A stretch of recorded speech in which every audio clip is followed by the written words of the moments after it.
Hello, everyone, and welcome back to the Bowne House Historical Society's podcast. My name is Emily, and I am again joined by David. We chat about historical topics connected to the Bowne House that you might be unfamiliar with. Today's podcast is about the history of preservation at the Bowne House. Our discussion includes a speech given by New York City Mayor Fiorello Guardia in 1945 from inside the Bowne House to honor the 300th anniversary of the Flushing Charter. David, can you give us some background on this topic? Long before the Bowne House was officially a museum, people would visit it because of the site's deep connection to religious tolerance in America. As a quick summary, John Bowne was arrested in his home in 1662 for hosting Quaker meetings, but he ultimately successfully fought the charge against him. This ensured religious diversity in Flushing and helped pave the way for the First Amendment. The historic importance of this event was immediately recognized. George Fox, the founder of the Quaker religion, visited the house in 1672 to acknowledge John Bowne's actions, and across the centuries, visitors would continue to come here to remember these historic events. It's incredible to think how enduring this legacy has been. Were Bowne descendants interested in preserving the house because of this history? Absolutely. It is unclear when this practice began, but by the late 19th century, they even decorated the house with this in mind. They displayed the crutch used by John Bowne's father, Thomas, and they set up what they called the George Fox Corner, a type of homemade shrine to the Quaker founder. It seems they took pride in their heritage of the house. Yes, they felt the importance of the site. In fact, Mary Mitchell Parsons, the wife of Robert Bowne Parsons of Parsons Nursery, saved the house by buying it with her own funds in 1888, when it was put up for auction. A few years later, Mary and her children started actively giving public tours of the house, acting as though it were already a museum. Mary's will from 1915 requested the house not be sold, and her children respected that wish. Is that when the house became a museum? Well, actually, Mary's children moved into the house themselves.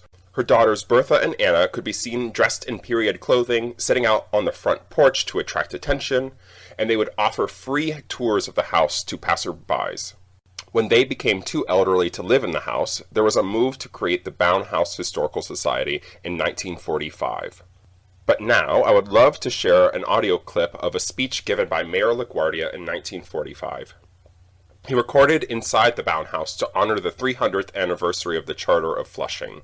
Given the anniversary, he chose to recount the arrest of John Bowne and reflect on its significance to American history.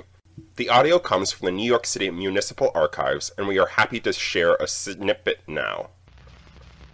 He preached no form of creed, but greatly stressed conduct, decorum, and proper dealings among men. And isn't that what we are seeking today? Don't we get renewed hope as we sit here and recall what happened here and what's happened since? Yes, we got started rather late in New York State. I can just imagine, as I look over the Judge Charles Colden, that his mind goes back to one of his ancestors, called Walter D. Colden, who was mayor of New York in 1818 and 1821, following the enactment of the first real, complete religious liberty laws in our state. This is going to be a shrine. We do not want this to pass out. Yes, it belongs to our city because it made so much history here. Yes, it belongs to our state because from here came the insistence and the endurance and the fortitude to hold out. I would say it belongs to our country because it is typical of America. And today it might well be said that it belongs to the world. For what took place here is what the world is looking for today. It will remain a shrine in our city. I was talking to Bob Moses about it a few days ago. And the first thing I know, I received a map from Bob, and he said the ground around it isn't enough. So he proposes to take the land just north of this, north of 37th Street, east of Bowne Street.